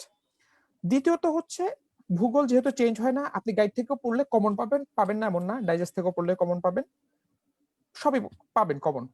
তো সেক্ষেত্রে আপনি অবশ্যই টেক্সট বই ফলো করবেন। এবং ভূগোল পড়ার ক্ষেত্রে অবশ্যই মঈন ভাই যেটা বলছেন সেটা হচ্ছে আপনার কাছে অবশ্যই ম্যাপ থাকতে হবে, এবং ম্যাপটা খুব ভালো ম্যাপ হইতে হবে। বাজারে প্রচুর আজে বাজে ম্যাপ আছে। আমি ব্যক্তিগতভাবে প্রায় 2-3টা ম্যাপ নিয়েছি, পরবর্তীতে আমি গিয়ে ওরাকল বাংলাদেশ ম্যাপে গিয়ে আমি থিতু হয়েছি যে না, এই ম্যাপটা আমার কাছে ভালো। আপনি যখনই ভূগোল পড়বেন আপনার সামনে ম্যাপ খোলা থাকতে হবে, এবং আপনি মিলিয়ে পড়বেন। ভূগোলের একটা সমস্যা হচ্ছে আমরা কেউ ভূগোলবিদ না, তো আপনি পড়বেন আপনি ভুলবেন, আপনি পড়বেন আপনি ভুলবেন। তো ভূগোলের ক্ষেত্রে আপনি চেষ্টা করবেন ভিজুয়ালাইজ করতে। আপনি ম্যাপটাকে সামনে রাখবেন, আপনি পড়বেন, আপনি চিত্রটা দেখবেন, মাথার মধ্যে বসাবেন, এবং পরীক্ষার হলে যাতে কোনোভাবেই আপনার ভিজুয়ালাইজেশনে প্রবলেম না হয়, এই জিনিসটা ঠিক করবেন। আর ভূগোলের আমরা যখন 38-এ পরীক্ষা দেই তখন একটা অদ্ভুত ধরনের প্রশ্ন চলে আসছিল যে দুর্যোগ ব্যবস্থাপনা নিয়ে একটা কনফারেন্স কোথায় হয়, কেউ বলতে পারে নাই, এটা একটা অদ্ভুত একটা কোশ্চেন, এরকম আসে দু একটা। তারপরও যারা প্যাসিফাই হন না, যারা শান্ত হন না, বা যাদের মধ্যে উৎসুক কাজ করে যে সে আসলে কোথায় পড়বে, সেক্ষেত্রে তাদের জন্য লেটেস্ট বা একটু টাফার কোশ্চেন আপনি পেতে পারেন আলাল রিসেন্ট আওয়ার্স, অথবা বেসিক ভিউ নাইম স্যারের, অথবা তার রিসেন্ট ভিউ, হ্যাঁ, এইসব জায়গা থেকে পড়া যায়। আবার আপনি ওই দুর্যোগ ব্যবস্থাপনা মন্ত্রণালয়ের ওয়েবসাইট থেকে আপনি কপি করতে পারেন। এখন সময় নেই, এখন আমি বলবো যে এখন না করার জন্য, কিন্তু এটা একটা ভালো উপায় বলছেন আমাদের মঈন ভাই। আর বিজ্ঞানের ব্যাপারটাও সেম। বিজ্ঞানের যেমন আমরা 38-এ যে বিজ্ঞান দিয়েছি, 48-এর যে বিজ্ঞান দিয়েছি, বেশ এক ধরনের আহ একটা কি দেখা যায়, একটা সামঞ্জস্য দেখা যায় যে বিজ্ঞানেও খুব বেশি অদ্ভুত উড়ে প্রশ্ন আসে না।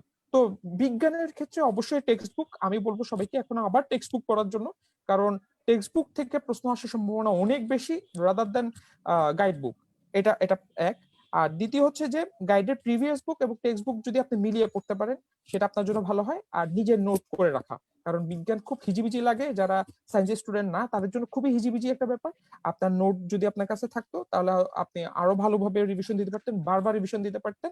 আর হচ্ছে কি, কোনো কনফিউশন থাকলে আপনি বিভিন্ন গ্রুপ বা ইউটিউব, সেখান থেকে আপনি সলিউশন করে নিতে পারেন। দু একটা প্রশ্ন আসবে, যেমন ওই টিকা কর্মসূচির একটা প্রশ্ন এসেছিল, আমরা কেউ জানি না, আমরা কেউ পারি নাই। তো এরকম দু একটা প্রশ্ন আসবে, সেগুলো স্কিপ করে নিজের মতো করে একটা প্ল্যান করে এই আগামী 15-20 দিনের মধ্যে আপনি বিজ্ঞানটাকে যাতে কভার করে ফেলেন সেভাবে প্রস্তুতি নেওয়া রুনবী ভাই, আপনার কাছে একটা প্রশ্ন। জি। নীলান্তের দিনলিপি নামে একজন, তারপরে দিকশূন্য ভট্টাচার্য নামে একজন, ওনারা প্রশ্ন করছেন যে ব্যাংক আর বিসিএস একসাথে কিভাবে পড়া যায়, কম্বাইনলি কিভাবে পড়া যায়। আপনি যেহেতু ব্যাংকেও মানে সাকসেসফুল এবং বিসিএস ও সাকসেসফুল, তার জন্য আপনার কাছে এই প্রশ্নটা রাখলাম। আপনি যদি এটা নিয়ে একটু মানে মাঝখানে আমরা একটু আলোচনা করি ফেলি। কাবিল ভাই, একদিন আমি আপনাকে বলছিলাম যে আমার ব্যাংকে চাকরি পাওয়ার পিছনে আপনার অনেক বড় অবদান। আপনি যেদিন আমাকে ফ্রেন্ড রিকোয়েস্ট পাঠাইছেন, তার আগেই আমি আপনাকে ফ্রেন্ড রিকোয়েস্ট পাঠাইছিলাম। তখন আমি বাংলাদেশ ব্যাংকেও চাকরি পাই নাই, আমি আপনাকে ফ্রেন্ড রিকোয়েস্ট পাঠাইছিলাম। তখন তো আমি আম একজন মানুষ ছিলাম, আপনি হয়তো দেখেন নাই। তো এরকম হয়েছিল যে আপনি যাই পোস্ট করতেন, আপনি যে পিডিএফ পোস্ট করতেন সেটা আমার কাছে ছিল, আমি প্রিন্ট করিয়েছি। হ্যাঁ, এটা এক। দ্বিতীয় হচ্ছে যে ব্যাংক নিয়ে আপনারা এখন যে পরিমাণ পরিশ্রম দিচ্ছেন, সে পরিশ্রমটা তারা আগে দেন নাই। আপনারা আগে সময়ে দিয়ে দিয়েছেন। আপনি এখন যেসব পিডিএফ গুলো আপলোড করেন, দারুণ জিনিস। একটা পরীক্ষার্থীর অনেক সময় বেঁচে যায় তার এসব অ্যানালাইসিস করতে গিয়ে, আপনি করে দিচ্ছেন। তো আমরা তখন করতাম যে বাংলাদেশ সাধারণ জ্ঞান, কম্পিউটার্স, এগুলো তো আমাদের করতাম শুধুমাত্র এই ম্যাথের জন্য। দুপুরবেলা আমি 2 ঘন্টা রাখতাম ভাতের পর, ওই ম্যাথ করতাম। আর পরীক্ষার ডেট দিয়ে দিলে কোন ফ্যাকাল্টি প্রশ্ন করছে এটা আমি মাথায় রেখে সেই ফ্যাকাল্টির প্রশ্নগুলো অ্যানালিসিস করে পড়ে যেতাম। আমার ব্যাংকের প্রিলিফেলের খুব একটা আমার নজর নাই। আর যে কোনো যারা ব্যাংকে পরীক্ষা দিচ্ছেন তারা ব্যাংকার সিলেকশন গ্রুপের ফাইল অপশনে গেলেই অনেক কিছু পাবেন। ব্যাংকার সিলেকশন গ্রুপে এনাফ যে ব্যাংক পাস করার জন্য, বিসিএস এর সাথেও কোনো সমস্যা হবে না ইনশাআল্লাহ। ধন্যবাদ। আমরা এখন তাহলে সাধারণ বিজ্ঞানে চলে যাই। সাধারণ বিজ্ঞান অংশটা এখানে আছে ভৌত বিজ্ঞান, জীববিজ্ঞান এবং আধুনিক বিজ্ঞান, এই 3টা পার্ট থেকে আসলে আসে। অনেকেই এই ব্যাংকের প্রস্তুতি নিতে গিয়ে বিজ্ঞানের দিকে ধাবিত হতে পারেন না। আবার বিশেষ পরীক্ষার সামনে আসলে আমি যেটা মানে বলে থাকি যে বিজ্ঞানটা আপনি সবার শেষেই মানে শেষের দিকেই পড়েন। হ্যাঁ, যেহেতু ব্যাংকে পড়তেছেন প্লাস বিসিএস পড়তেছেন, দুটোই পড়তেছেন। তো বিজ্ঞানটা বিগত প্রশ্ন বিজ্ঞানে মানে একদমই কম্পালসারি, আপনাকে পড়তে হবে মাস্ট, ইংলিশ লিটারেচারের মতো। তো মঈন ভাই, আপনাকে বলবো যে আপনি কম্পিউটার ও তথ্য প্রযুক্তি নিয়ে বলবেন। আপনি তো একদমই ইঞ্জিনিয়ার মানুষ। কম্পিউটার নিয়ে একটাই কথা, কম্পিউটার ইজি কম্পিউটারটা আমি করছিলাম এবং এইটাই পড়তে হবে আমার কাছে মনে হয়েছে। অন্য বই আসলে আমি দেখি নাই। ইজি কম্পিউটার আমি আইসিটি পার্টটা আমি ডাইজেস্টও পড়ি নাই, প্রফেসরের বিশেষ সংখ্যাও পড়ি না, আমি জাস্ট ইজি কম্পিউটারটা পড়ছি এবং রিটেনেও আমি এই বইটাই পড়ছি। রিটেনের জন্য আলাদা করে কিছু পড়া হয়নি। হ্যাঁ, কারণ রিটেনের প্রশ্নগুলো একটু ছোট থাকে, তো 1-2 লাইনে অ্যান্সার করা লাগে। তো এই বইটা টপ টু বটম পড়লে এবং পিছনে আপনার ব্যাংকের অনেক প্রশ্ন থাকে, এগুলো পড়ার দরকার না আমার কাছে মনে হয়। বিসিএস এর জন্য অ্যাটলিস্ট দরকার নেই। ইংলিশে দেখবেন যে ইজি কম্পিউটারের পিছনের দিকে টপিকের পিছনে বিসিএস পিএসসির প্রশ্ন, পরীক্ষার প্রশ্ন এগুলো থাকে বাংলায় অল্প কয়েকটা। এরপরে দেখা যায় 10-15 পেজ ধরে জাস্ট ব্যাংকের প্রশ্ন। হ্যাঁ, এখন যেহেতু সময় নাই এবং আমরা বিসিএস নিয়ে কথা বলতেছি, এখন ওই প্রশ্নগুলো স্কিপ করলেই ভালো। আপনি যদি ওগুলো পড়তে চান আপনার কাছে খুব মানে কঠিন মনে হবে জিনিসটা। আইসিটি ইজি কম্পিউটার যদি কেউ কমপ্লিট করতে পারে, ভালো মতো কমপ্লিট করতে পারে, 15তে অনেক ভালো করা সম্ভব আমার কাছে মনে হয়েছে। এখানে আসলে ভাই ইঞ্জিনিয়ারিং এর মানে কোনো ইয়া নাই, কোনো এটা জাস্ট আপনার পড়ে ফেলতে হবে। অনেকে কলেজের যে আইসিটি বই পড়তে বলে, এটা এখন না, এটা রিটেনের সময় কিছু টপিক বায়োমেট্রিক বা কিছু টপিক আপনি চাইলে পড়তে পারেন, কিন্তু এখন দরকার নাই, কোনো কোনো কোনো কোনো প্রয়োজন নাই এখন। নবী ভাই, আইসিটির অন্য কোনো ভালো বই আসছে এখন? তো অনেকদিন জানা আমি হ্যাঁ আমি প্রথমে আমি একটা বই পড়েছিলাম, সেটাই হচ্ছে ইজি কম্পিউটার। এরপর আমি একটা বই নিয়েছিলাম, একজন আমাকে দিয়েছিল, সেটা হচ্ছে এক্সাম এইড কম্পিউটার্স। হ্যাঁ, ওটা মোটামুটি ব্যাংক মানে বিসিএস এর জন্য একটা গোছানো বই বলা যায়। এছাড়াও একাদশ শ্রেণীর যে কম্পিউটার বই, সেটার উপরও নোট বাজারে পাওয়া যায়, বিভিন্ন বিভিন্ন প্রকাশনী থেকে আছে, সেটাও দেওয়া যেতে পারে। এক্সামেট কম্পিউটার যেটা, এটা তো আবার আমাদেরই একজন গ্রুপ অ্যাডমিন জাফর ইকবাল আনসারি ভাই করেছেন। আমিও আমার কাছেও পাঠাইছে। হ্যাঁ, ভালো, বইটা ভালো। আচ্ছা, যদি তো এরকম যদি আর কোনো ইয়া থাকে, তো আমি শুধু ইজি কম্পিউটার পড়ছি আপনার ইয়া থেকে। আর আমি যেটাই পড়তাম, মানে আমি পড়ার সাথে সাথে ডাইজেস্টার, প্রফেসরসের বিশেষ সংখ্যার টপিক গুলো একটু দেখতাম আর কি, মানে যেহেতু ওই দুইটা বই আমি সবসময় পড়ছি, ডাইজেস্ট এবং প্রফেসরসের বিশেষ সংখ্যা। কারণ অনেকগুলো বই পড়তে গেলে যদি কারো নোট করা না থাকে খাতায়, তো যখন বই খুলতে গেলে একবার 2-3টা বই পড়লে খুব ডিফিকাল্ট। এই দুইটা বই টপিকও মিল, ইন্ট্রোডাকশনও মিল প্রত্যেকটা টপিকের, এবং এই দুইটা বই একদম বিসিএস এর সিলেবাস ধরে লেখা। এখানে আসলে কিন্তু অন্য কোনো চাকরির জন্য নাই। তো এই কারণে আমার কাছে খুব ভালো লাগতো এই দুইটা, অ্যাসুরেন্সের ডাইজেস্ট এবং প্রফেসরসের বিশেষ সংখ্যা। অনেকেই দেখি প্রফেসরসের বিশেষ সংখ্যাটা মানে পড়তে চায় না, যে ছোট বই। কারণ যারা ডিটেলস পড়ে, যারা শুরু থেকেই যে MP3 পড়তেছে, যে শুরু থেকেই যার MP3 বই কমপ্লিট, সে কিন্তু এই বইটা পড়ে পড়তে চাবে না, বা পড়ে এই দুইটা বই পড়াটা একটু ডেসক্রিপটিভ লেখা, তো কোনো ইয়া নাই, জাস্ট নিউজ পেপারের মতো লেখা। তো এই কারণে দেখা যায় অনেকে পড়তে চায় না, কিন্তু আমার কাছে খুব ভালো লাগতো এই দুটো বই। আচ্ছা মঈন ভাই, ডাইজেস্টের ক্ষেত্রে একজন প্রশ্ন করছেন যে ডাইজেস্ট কোন ডাইজেস্ট পড়তেন, মানে এরকম ধরনের প্রশ্ন করেন আপনি, যেহেতু ডাইজেস্টের কথা বারবার বলছেন। ডাইজেস্ট তো আমি পড়ছি অ্যাসুরেন্সের ডাইজেস্ট, এবং আমাকে যদি কেউ জিজ্ঞেস করে আমি বলবো ওইটাই কিনতে, আমি অন্য কোনো ডাইজেস্ট দেখা হয় না। এবং আমি যেহেতু মানে আমি যেহেতু সায়েন্স স্টুডেন্ট ছিলাম অল থ্রু ইঞ্জিনিয়ারিং পড়ছি যেহেতু, এবং আমি টিউশনও করাইতাম, তো ফিজিক্স কেমিস্ট্রি এগুলো পড়াইছি পড়া অবস্থায়। তো এই কারণে আসলে মানে আমার এই সাজেশনটা, কেউ যদি পড়ে ডাইজেস্ট পড়ার পর যদি তার কাছে মনে হয়, সে যদি স্যাটিসফাইড না হয়, তাহলে সে ডিটেলস পড়তে পারে। হ্যাঁ, তো এই কারণে এই ক্ষেত্রে আপনার ভিউয়ার তো অনেক অনেক অনেক ব্যাকগ্রাউন্ডের, বিভিন্ন জন বিভিন্ন ব্যাকগ্রাউন্ডের। হ্যাঁ, তো নুরুন নবী ভাই যেরকম বললো যে ওনার সায়েন্সের সাথে সম্পর্ক কম ছিল বা ছিল না মাধ্যমিক এবং উচ্চ মাধ্যমিকে, তো ওরকম যদি কেউ থাকে, তো তার আসলে যদি সে তো অবশ্যই চাকরির পড়া শুরু করার সময় এগুলো ডিটেলসই পড়ছে, আইসিটি বলেন, ম্যাথ বলেন, কম্পিউটার, আর এই জিনিসগুলো সে অবশ্যই সে জানে যে আমি এগুলো কম পারি, বা এগুলো আমি আগে দেখি নাই। হ্যাঁ, রোধ, ওহমের সূত্র, হ্যাঁ, এগুলো তো কারো কাছে এখন, যদি নুরুন নবী ভাই প্রথম ওহমের সূত্র তো আমি 9-10 দেখছি, 9-10 ফিজিক্স বইতে। তো আমার কাছে তো ওহমের সূত্র, কিন্তু হঠাৎ একটা ছেলের কাছে কিন্তু ওহমের সূত্র অনেক কঠিন মনে হবে। হ্যাঁ, বা তো এই কারণে আপনার এই এই টপিক গুলো যদি আমার কাছে মনে হয় যারা প্রিপারেশন নিচ্ছেন, অনেকদিন ধরেই নিচ্ছেন এবং তারা এগুলো ডিটেলস পড়ছেন, সায়েন্সের যারা আছে, সায়েন্স ব্যাকগ্রাউন্ডে, তারা এইগুলো এই ডাইজেস্ট বা প্রফেসরসের বিশেষ সংখ্যা দেখলে তার মনে পড়ার কথা।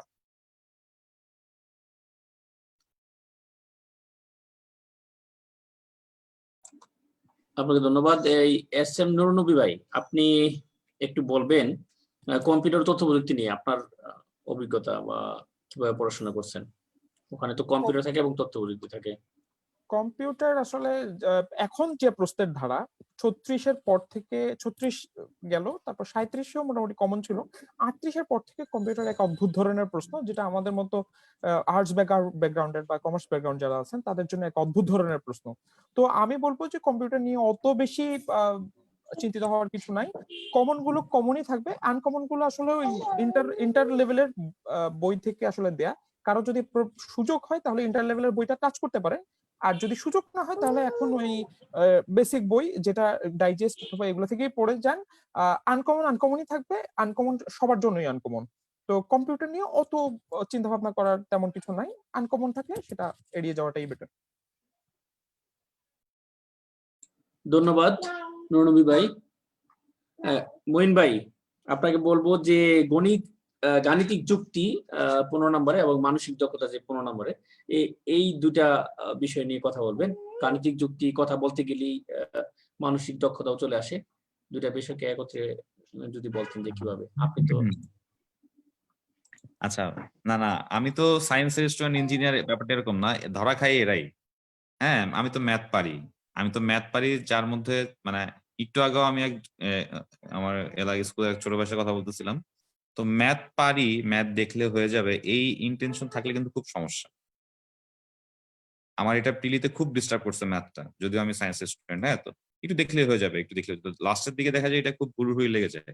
ম্যাথ যে সায়েন্সের স্টুডেন্ট, যে সায়েন্সের না, যে সবারই ম্যাথটা রেগুলার করা উচিত টপিক ধরে। হ্যাঁ, কারণ আপনার এই ম্যাথটা কিন্তু এই ম্যাথে যদি আপনি পরীক্ষার হল কিন্তু খুব ইম্পর্টেন্ট। পরীক্ষার হলে আপনাকে অন্য কোনো বিষয় না খুব একটা চিন্তা ভাবনা করতে হবে না, ম্যাথ এবং আইকিউ নিয়ে। তো একটু যদি আপনার এদিক ওদিক হয়, তো পরীক্ষার হলে মাথা গরম করার জন্য একটা ম্যাথ না পারে কিন্তু খুব আপনাকে দেখা যাবে যে ডিস্টার্ব করতেছে একটা ম্যাথ। তো এই কারণে ম্যাথের টপিক ধরে যে কোনো একটা বই, বাজারের যে কোনো একটা বই, 9-10 এর বই পড়তে হবে ব্যাপারটা এরকম না। আপনি যে কোনো একটা বইয়ের টপিক ধরে প্রসেসটা আপনি জাস্ট জানবেন যে ম্যাথটা আসলে এইগুলো কিভাবে করে। হ্যাঁ, তো এটা অনেকে, আমার এক বড় ভাই ছিল, উনি জাহাঙ্গীরনগর ইউনিভার্সিটি, উনি ম্যাথে আনসার করতেন না, প্রিলি পাস করতে প্রত্যেকবার। হ্যাঁ, এরকম আছে যে ম্যাথ আসলে আমি পড়বো না, কিন্তু এটা ঠিক না। ম্যাথ আসলে আপনার এখন পড়েন, আপনি যদি বিসিএস ক্যাডার হইতে যাচ্ছেন, তো আপনার রিটেনে তো ম্যাথ দেওয়াই লাগবে।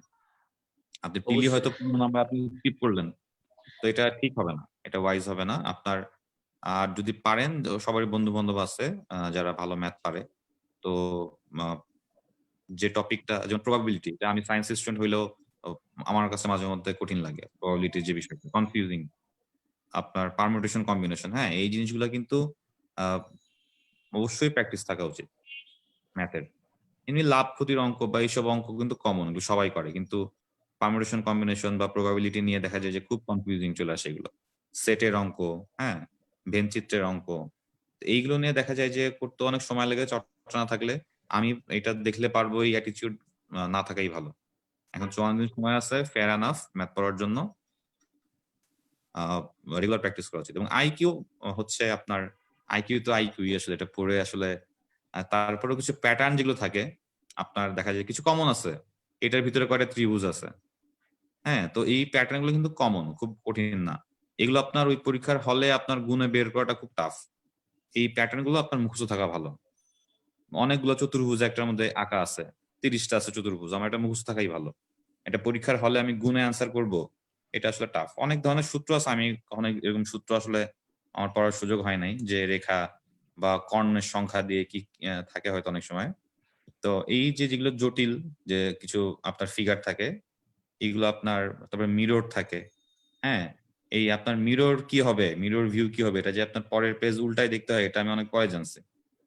হ্যাঁ, এটা কিন্তু খুব ইজি, পরীক্ষা তো পাতলা কাগজ, তো এটার হ্যাঁ, মিরর হ্যাঁ। ভিউ কি হবে, এটা জাস্ট পরের পেজ উল্টায় দেখলেই হয়। আচ্ছা। এইগুলোর জন্য ভাই, তারপর মানসিক দক্ষতা দেখা গেছে এখানে আসে ভাষাগত যৌক্তিক বিচার, সমস্যার সমাধান, মানে বিভিন্ন সমস্যার সমাধান আসে, বানান আসতে পারে। হ্যাঁ, যান্ত্রিক এগুলো কিছু দক্ষতাও করার আছে। নেই। হ্যাঁ, বানান যেগুলো আসবে, বানান কোনটা, এটা আপনি বাংলা ব্যাকরণে পড়বেন, প্রয়োগ অপপ্রয়োগ শুদ্ধি অশুদ্ধির মধ্যে, ওইটাই। এটার জন্য আপনি আইকিউ এর জন্য আলাদা করে পড়ে পড়ার দরকার নেই। এটা ব্যাকরণের মধ্যে ওই পার্ট যেগুলো আছে, শুদ্ধি অশুদ্ধি বা বানান পড়া, এটা এটার সাথে সম্পর্কিত না। এটা আপনার যদি কমন পড়ে আপনি পারবেন। আরেকটা বিষয়, বানানের বিষয় আমি আপনাকে বলি, আমরা যখন আসলে বানান তো চিন্তা করি, আমরা কিন্তু প্রত্যেকেই লিখি, কিন্তু অফিস আদালত বলেন লেখালেখি করি। আপনি প্রশ্নটা দেখে অ্যান্সার অপশন গুলো না দেখে আমরা কিন্তু অবচেতন মনেই সঠিক বানানটা লিখে ফেলি, কিন্তু কারণ আমরা অনেক ছোটবেলা থেকে বাংলা পড়তেছি, সেই নার্সারি কেজি 1-2 থেকে। সুতরাং আপনি ওই প্রশ্নটা দেখে আপনি ওটা 4টা অপশন না দেখে আপনি উপরে একটা লিখে ফেলবেন আগে, যে এটা সঠিক বানানটা এই। লেখার পরে তারপরে যদি, তো তারপরে আপনি অপশনে গেলে আমার কাছে মনে হয় ভালো, কারণ অপশনে খুব কনফিউজিং। হ্যাঁ। টয় অপশনে বক্স, চলে গেলে কনফিউজিং হয়ে যায়। হ্যাঁ, অপশনে যাওয়ার আগেই আপনি আগে ওইটা লিখে ফেলবেন যে এটা সঠিক বানানটা তো এইটা। কারণ আপনি ওই শব্দটা আপনি অবশ্যই কোথাও না কোথাও লিখছেন জীবনে, এবং আপনি তখন কিন্তু সঠিকই লিখছেন। সো এই বানানের ব্যাপারটা যেটা আসবে, বাংলা বানান বিশেষ করে, ইংলিশ অনেক সময় অনেক কঠিন কঠিন বানান দেয়, এগুলো আসলে পারা খুব টাফ।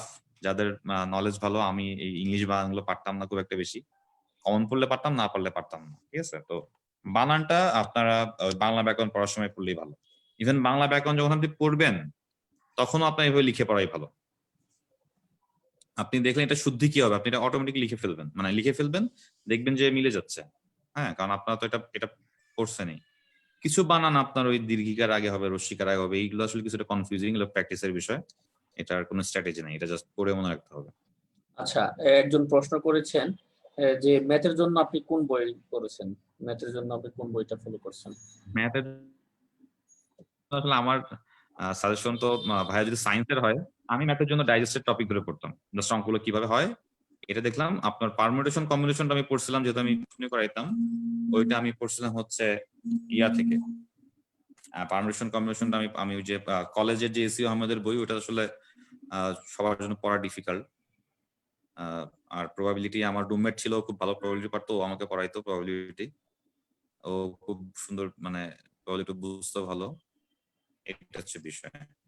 কমন সেন্স কিন্তু খুব ইম্পর্টেন্ট, মানে আপনার মানে আপনি বলতে চাচ্ছেন যে যে আপনারা যখন টপিকগুলো দেখবেন, মানে আমার কাছে যে আপনার যে একটা প্রশ্ন উত্তর আপনি জানেন না, হ্যাঁ, তো 4টার মধ্যে আপনার কিন্তু অটোমেটিক সঠিকটার দিকে চোখ চলে যাবে। কিন্তু আপনি একটা কনফিউজিং জিনিস, প্রথমবার যে অপশন দিয়ে আপনি তাকাচ্ছেন প্রথমবার, মানে আপনার মনে হচ্ছে, যেমন ইংলিশের বিষয়টা, ইংলিশ কিন্তু পুরোটাই আপনি পড়লে, যদি আপনি ভুল পড়েন সেন্টেন্স কারেকশন আসে। হ্যাঁ, আপনি যদি ভুল পড়েন আপনার কাছে কিন্তু একটু খটকা লাগবে, সঠিকটা পড়লে কিন্তু আপনার কাছে ওরকম মনে হবে না, মানে অস্বস্তি লাগবে না।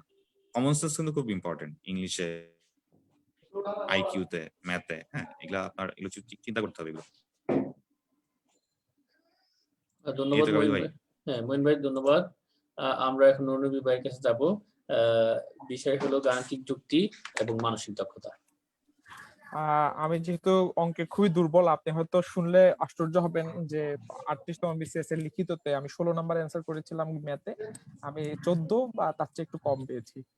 তো এই হচ্ছে আমার গণিতের অবস্থা। তো ব্যাংকের গণিতগুলো তো আসলে মূলত ওই পাটিগণিত টাইপের, আমি ওগুলা মোটামুটি সলভ করে আসতে পারি, কিন্তু যখনই ব্যাপারটা খুব বীজগণিতিক বা খুব ট্রিগোনোমেট্রিক হয়ে যায় তখন আমার জন্য খুব টাফ হয়ে যায়। তো আমার পরিশ্রম ছিল আমার মূল শক্তি, আমি প্রচুর পরিশ্রম করেছি ম্যাথে। তো আমি বই যখন আমরা পড়ছিলাম তখন বই ছিল মূলত শাহিনস ম্যাথটাই সবাই পড়তো, তবে আমার কাছে এখন মনে হচ্ছে যে খায়রুল বেসিক ম্যাথ আর খায়রুল স্যার একটা গাণিতিক ওই যে কি বই, ওই মানসিক মানসিক দক্ষতা, হ্যাঁ। রাইট, দুটো বই খুবই ভালো, খুবই ভালো এবং অত্যন্ত সুন্দর ব্যাখ্যা করা, নির্ভুল ব্যাখ্যা করা, সুন্দর ব্যাখ্যা করা। আমার কাছে স্যারের বইটা ভালো লেগেছে। আর আমি ম্যাথ পড়তাম, করতাম, লিখে রাখতাম, নোট রাখতাম এবং পরীক্ষার আগে যাইতাম, তাতেও আমরা 40-এর প্রিলিতে ম্যাথে খুব ভালোভাবে একটা ধাক্কা খেয়েছি। 40-এর প্রিলিতে ম্যাথ খুব একটা ভালো হয়নি। তো আমি বলবো সবার প্রতি আমার একটা কি থাকবে, যে আমার একটা অনুরোধ থাকবে যে আপনারা 19-এর বেসিক ম্যাথ গুলোই করে যান, কারণ ওই স্ট্যান্ডার্ডের ম্যাথই 40-এ এসছে এবং আমরা শুনতে পাচ্ছি যে 41 বা তার পরের বিসিএস গুলোতে আরো স্ট্যান্ডার্ড মানের কোশ্চেন হওয়ার সম্ভাবনা জেগেছে। তো আপনাদের সবার উচিত হবে যে এখন 9-10 বেসড যে ম্যাথ গুলো সেগুলোই করে যাওয়ার আর কি। ধন্যবাদ। মানসিক দক্ষতা নিয়ে বলবেন। আচ্ছা, মানসিক দক্ষতা তো আসলে অনেকটা, যেটা আমাদের মঈন ভাই বলে ফেলছে, যে অনেকটাই বেসিকের উপর, তারপরেও মানসিক দক্ষতা নিয়ে 60-70টার একটা রুলস আছে। যেমন আমরা কনফিডেন্সের বইতে 100 রুলস দেখি, আমরা 100 রুলস পড়েছি। তো সেখানে অপ্রয়োজনীয় কিছু রুলস আছে, সেগুলো বাদ দিলে 60 অথবা 70 এর মাঝামাঝি কিছু রুলস আছে, সেগুলো আপনাকে সবসময় মাথায় রাখতে হবে। যেমন ত্রিভুজ গণা, চতুর্ভুজ গণা, হ্যাঁ, তারপর সম্পর্ক নির্ণয়, দিক নির্ণয়, এইসব সম্পর্কে কিছু বেসিক রুলস আছে, কিছু বেসিক ফর্মুলা আছে, সেটা আপনার মাথায় রাখতে হবে, চর্চা করতে হবে। আর কিছু কিছু প্রশ্ন আসে যেগুলো কেউ সলভ করতে পারেনি। 37তম বিসিএস এর একটা প্রশ্ন আছে এখন পর্যন্ত কোন বিশেষজ্ঞ ওই প্রশ্নটার উত্তর দিতে পারেনি। তো এটা তো পিএসসি জানে। এমন কিছু প্রশ্ন থাকবে, উদ্ভট প্রশ্ন, যেটার উত্তর পিএসসি এবং আল্লাহ এই দুজন ছাড়া কেউ জানে না। ওগুলোকে এড়িয়ে বাকিগুলোর ব্যাপারে প্রিপারেশন নেন। যদি পারেন আলহামদুলিল্লাহ, না পারলে তো আল্লাহর উপর ছেড়ে দিলেন। ধন্যবাদ নবী ভাই। আমরা এখন একদমই লাইভের শেষ পর্যায়ে চলে এসেছি।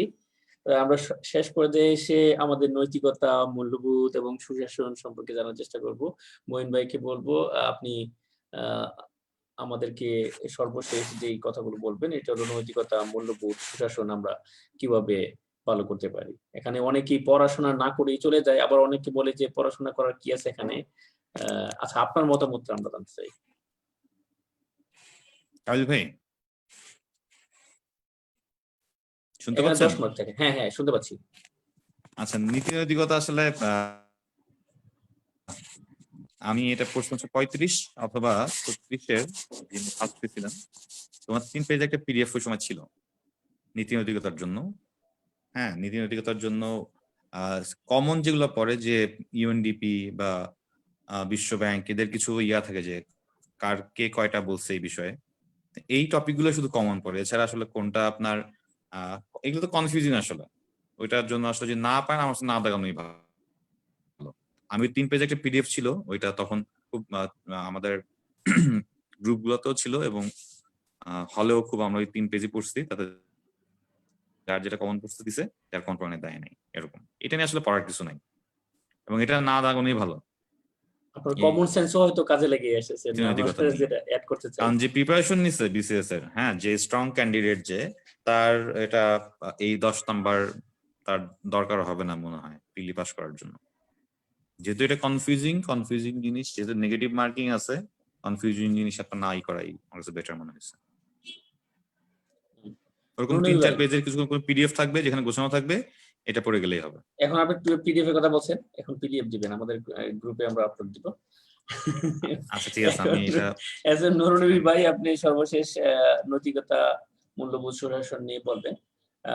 আমি যেটা অ্যাড করতে চাই যে আমি বলবো যে আসলে এখানে যেটা আপনার কাছে সবচেয়ে মানে মানসিকভাবে আপনার কাছে মনে হয় যে হ্যাঁ এটাই মূল্যবোধের দিক দিয়ে ঠিক না, আসলে কিন্তু এটাই ঠিক, মানে আপনার কাছে মূল্যবোধ দিয়ে যেটা ঠিক, নুরুল নবী ভাইয়ের কাছেও সেটা ঠিক, মানে এরকম যদি কোনো কিছু হয় এটা কাবিল ভাই, আমার কাছে যেটা ঠিক সেটা পিএসসির যে অ্যানসার শিট যেটা সেখানে ঠিক হইতে হবে। আমার মনে যেটা ঠিক বলছে এটাই ঠিক হবে এরকম না, কিন্তু অনেক ক্ষেত্রে হয়ে যায় এবং সবকিছু। অপশনগুলো খুব কাছাকাছি হয় ভাই, অপশনগুলো কিন্তু খুব কাছাকাছি হয়, বুঝতে পারছেন?